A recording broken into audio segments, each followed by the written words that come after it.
What's up, everybody? Josh Armijo here. I hope everybody's doing good and well and stuff. I got an Arsenal inventory update to do for you guys. Shirts and vinyl this time. And I'm going to be doing a very special edition of my Arsenal inventory video for you guys today, as I'm going to be running down my thoughts and experiences attending the 2019 edition of Austin Terror Fest in Austin, Texas.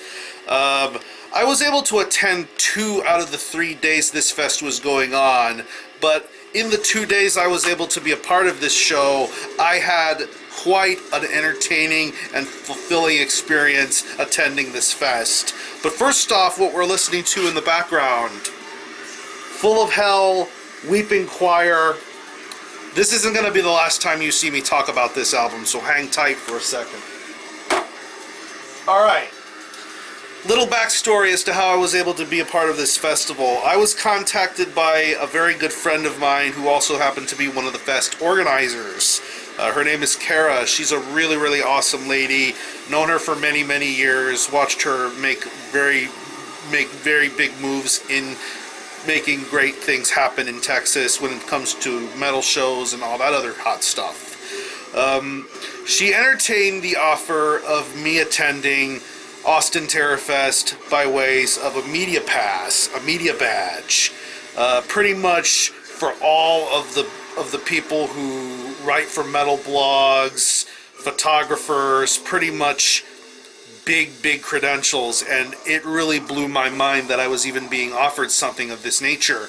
And without hesitation, I said yes. I could not say no to something like this, and when I found out more about what Austin Terror Fest was about and who was going to be involved this year, I was very excited and looking forward to seeing what could work and what could be made possible. And of course, this is the pass in question. I'm going to keep this forever. This really does mean a lot to me. But yeah, like I said, this happened for 3 days, June 7th, 8th, and 9th at both Barracuda and Empire Control Room and Garage. Barracuda held the daytime early shows, and the Empire Control Room Garage held the rest of the evening's festivities. I'm going to be talking about June 7th and June 8th. We're going to start off with the Friday of the fest, which immediately took place at Barracuda. This happened on the outside stage, and pretty much a really strong start to how things were going to be throughout the rest of this weekend. Of course, the first band that played on day one was Genocide Pact. Of course, I've talked about Genocide Pact a whole bunch on this channel, but getting to see them live was quite an interesting experience. They played pretty much really ignorant, knuckle-dragging sort of style of death metal going on. They played a very awesome set, and it was very awesome and very much worth it to see this band in really high sweltering heat outside. Next up after them was Piron from New York. Piron are really a one-of-a-kind death metal band. In terms of the stage presence, in terms of the music, in terms of lyrics, it's just really awesome to see their vocalist looking as hulked up as he does with his microphone and the distorted vocal stylings that are coming out of the microphone. It's just fucking intense. Musically, it's just technical, sonic devastation. It sounded really awesome, and of course, this was my second time seeing them, and I thought they sounded better than ever. And then the last band to play for Barracuda was Goatwhore. Of course, everybody knows who Goatwhore are and how much of a consistent workhorse this band really is when it comes to playing live shows and being involved in making music. Goatwhore was just doing Goatwhore things, and it was really cool to see them close out the Barracuda day doing their thing, playing all their memorable songs. It was just wild and intense all the way throughout. I love Benjamin Falgaust. He is one of the best frontmen in extreme metal, in my humble opinion. And of course, getting to see my good buddy TA shredded up with the bass. Really awesome stuff. Goatwhore did a fantastic job. But then we moved to the Empire Control Room. Really cool little venue. You have an inside stage, and then you have that big garage outside where even more people would be coming throughout the rest of that weekend and evening, which I think is crazy. Got to watch a little bit of Taverner. I wasn't too familiarized with them, but I thought they did a very fine job with what they with the set time they were being able to given. I missed out on Terminator 2. Yes, there was a band called Terminator 2. I'm not familiar with them other than the fact that I think they're based out of Denton, Texas, and they play this really noisy, sludgy sort of style of metal. I got to listen to some of their music on Bandcamp, and I really love what I heard. Unfortunate that I missed out on seeing them, but yeah, I had to get ready for the next band that was coming on after that. And that band, of course, was Full of Hell. Yeah.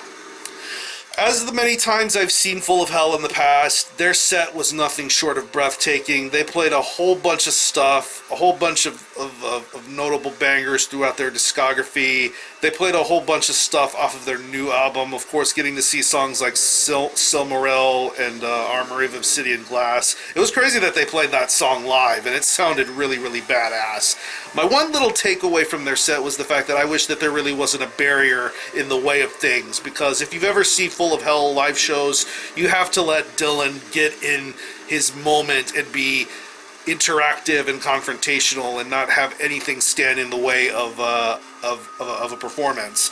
But aside from that, it was a great Full of Hell set. I can't really complain too much. I was very much into it. I was very much having a great time watching them and seeing them play live. It was fucking badass. Next was Unearthly Trance. Really awesome doom metal. I've heard a lot of great music from Unearthly Trance over the years, but finally getting to see them live play their really distinctive style of doom metal, it was very awesome. And getting to see them play on the Empire control room stage with the projection background going on, which I think is a really, really cool little setup that they have, and I hope more bands can get to utilize that anytime they get to play there. It was a really good set. I dug the vocal styles, I dug the riffs, great drum work, very awesome doom performance. Next band that I got to see was somewhat of a bucket list band, and I of course am referring to Integrity.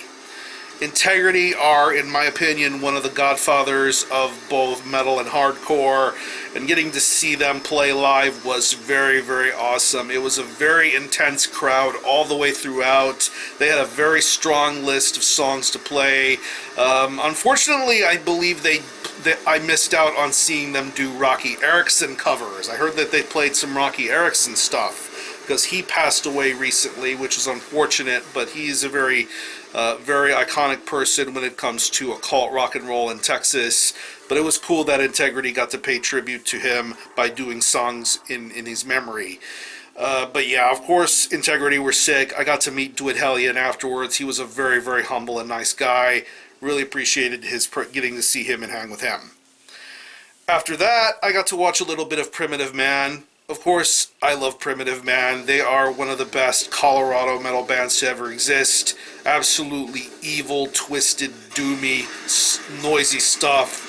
Ethan being the intimidating frontman that he is, being so tall and so angry and so vicious, and playing those deadly riffs the only way that he knows how to play them. It was awesome to see Primitive Man play. Next up was Pig Destroyer. Of course, Pig Destroyer got the most action, and as far as I'm concerned, probably the biggest crowd out of everything going on right now. They put on a really good set, pretty lengthy set, I should say, for being Pig Destroyer, and it was awesome. It was good to see J.R. Hayes be wild and frantic in his movements, really sick riffs and drum work. Of course, their noise guy, Blake, jumping up and down and being entertaining on stage was an awesome sight to see. And then the last band of day one was Church of Misery from Japan. Of course, if you know Church of Misery, they play this really psychedelic, doomy style of metal, very influenced by serial killers, and it was just something special to hear Church of Misery sound really, really good. Their set was loud, brash, energetic, psychedelic, all the way through, and it was so awesome to see Church of Misery play. Really good stuff.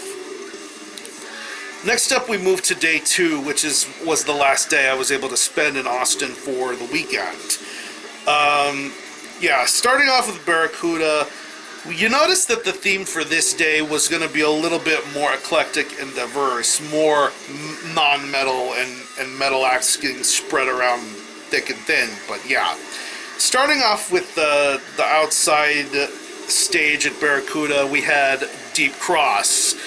I'm not too familiar with them other than the fact that they're based out of Austin, Texas, and they play this sort of post-punk, cold wave sort of sounds. It's hard to describe what they sound like, but it's a very distinctive and unique sound. Guitar, bass, harsh vocals, clean sung vocals, and some really unique noise pedal stuff. I really enjoyed getting to see them play. Next up, we had a pair of acoustic sets. The first one was from a lady by the name of Dorothea Cottrell. Her set was very, very special. It was awesome to see a really good crowd out there getting to watch her sing and play guitar and just be very awesome. And then she had Austin Lunn from Panopticon join her on slide guitar. He played the slide guitar, which I thought was really cool of him to do. And after her set, that led on to the next and last band of the Barracuda stage, and that was Panopticon. Of course, if you know Panopticon, it is Austin Lunn. It is his one-man project, but he was here for two special sets.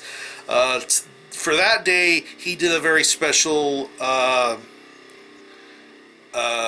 Blaze Foley. Yeah, Blaze Foley, he did an acoustic set tribute to some of his music and did it in his own sort of stylings, which I think was very, very awesome. You got to hear some really good stage banter in between some of the songs, and then as the set progressed later on, there were more guitars, and there was even a drummer, and it was a full-on jam session, basically, which I thought was really, really nice, and I was really, really appreciative of the genuineness that came from Panopticon's set. Of course, for Sunday, he played a black metal set, and to my knowledge, he did a second set, which I think was really cool. But yeah, I had a great time watching this unique variation of Panopticon's music. It was very awesome to watch.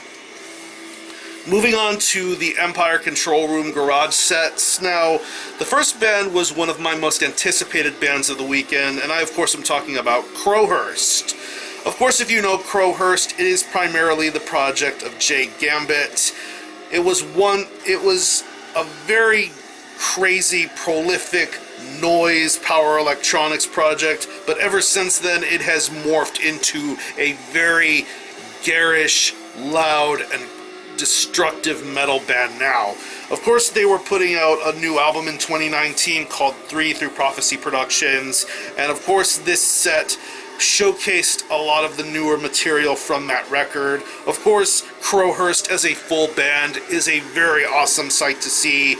A lot of really great riffs, loud bass, and great drum work. There was even a moment where Blake from Pig Destroyer came up on stage to join them for some noisy parts. And of course, Jay Gambit being a very intimidating and fearful frontman. Just his stage presence, the way he sounded, the way he looked, whenever he sang, whenever he growled or screamed, it was a sight to see, and I really loved CROWHURST's vocal performance. The next band that played was, to me, the band that stole the show out of every band that played this weekend, and I, of course, am referring to Machine Girl.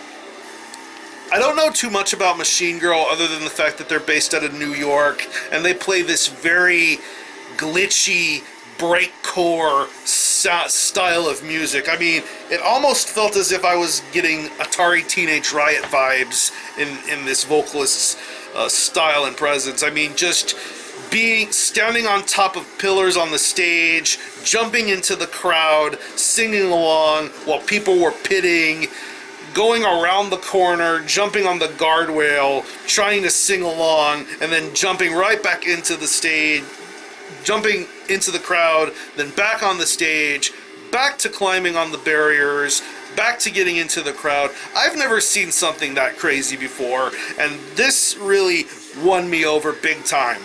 This shit makes me a Machine Girl fan now, and I'm really looking forward to seeing them live again. Next up was another great band that played the Control Room, and I'm of course talking about Street Sex. This is the first Street Sex set to involve a full band lineup, including a real drummer, guitar and bass and whatever. And honestly, it was easy to distinguish what everything sounded like in their set, and I thought it worked out very well. And of course, if you've ever seen Street Sex, you know their aesthetic is incredible. Super fogged out room, flashing lights, really crazy beats and vocals. It was just something special to behold. And of course, I think this was an awesome Street Sex set. I would love to see them live again. Got to catch a little bit of Daikaiju. I'm not familiar with them, other than the fact that I know they play this really wild surf rock sort of style. They do a lot of stuff with fire. I got to see a little bit of their set where they had them hold a drum set while their drummer was being held by people in the crowd, and he was playing the drums, and they had the guy with the weird mask playing the guitar while being carried by people. It was fucking weird. I've never seen anything like that, but it was cool that I got to see a little bit of their set. And then next up, we go back inside to see Dialek.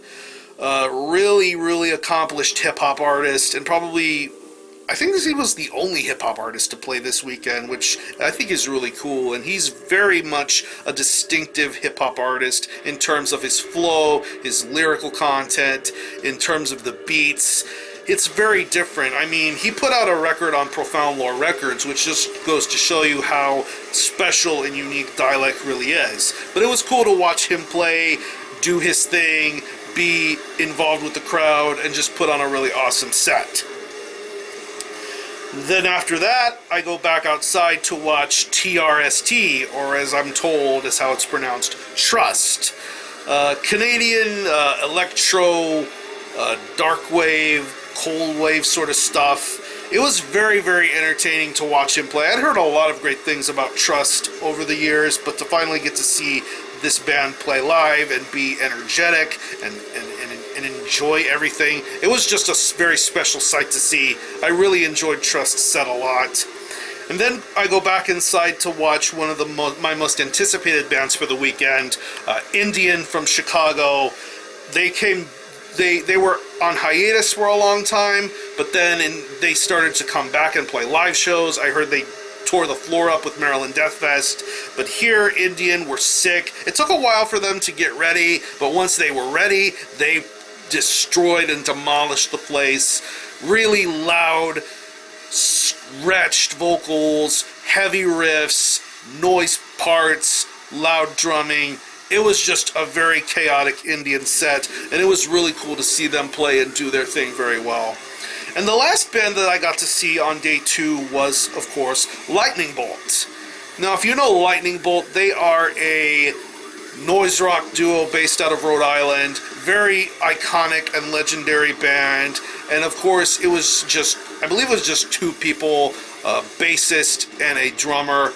It's just a very crazy set that they played. It was loud, it was rambunctious, euphoric at times. I mean, I was standing way in the back because that whole garage area was packed as hell. Really crazy, but Lightning Bolt was awesome to watch, and yeah. That concluded day 2. Just to play up who was playing involved in day 3, you had bands like Thou, Bonzilla, Dark Castle, Dreadnought, of course Panopticon playing the black metal set, Black Cobra, Alcest, and Bong Ripper. If I had the means, I would have stayed a 3rd day, but it just wasn't meant to be. But I'm optimistic that everything went well for day 3 of that fest. But yeah, super thankful to Kara and the rest of the staff at Austin Terror Fest and to the venues for making me feel welcome, making me feel like I'm being a real part of this festival. And it was so fucking awesome. So thank you guys so much for this. Now let's get to the merch. I got 3 shirts, 2 records, and this little button right here. Yeah. Primitive Man's bassist hooked me up with this one, which I'm very fucking happy to have. This is a Pro Death button. This was one of the things I was most excited to see at their merch table, to see if they had. Yeah, they had a tiny one, but I wanted the big giant one, and I am very, very happy to have this big Pro Death button. It's fucking awesome. Now we get to the shirts. I got a CROWHURST shirt. Literally got this from the back of CROWHURST's van, because after their set, they had to skedaddle and move on to the next set of their location. But yeah, I got this nice little CROWHURST shirt. They just put out shirts through Holy Mountain Printing, which I think this is a really, really nice design. And yeah, really, really badass. Kind of wish they had copies of 3 to sell, but I'll come across a copy in eventual time. Next up, I got 2 Full of Hell shirts, because I'm ever so adding to the Full of Hell shirt collection that I have. And right here, this is an album cover shirt for Weeping Choir, but of course it has Burning Myrrh on it. Full of Hell logo in yellow. Really, really badass shirt design going on here. And then last is this very special Full of Hell shirt that I believe you can get currently on the tour right now that they're on. This is a camouflage Full of Hell shirt. Really love the print work done on here. Very, very badass. Love the job done with this print. Yeah, I think this is the first camouflage shirt that I own as far as metal band stuff is concerned, but I think it's really, really badass. If you're able to come across a copy, if you're able to come across a camouflage Full of Hell shirt, definitely get one. It's fucking sick. And I got 2 records to show you here. This first record is from the band Indian. Yeah.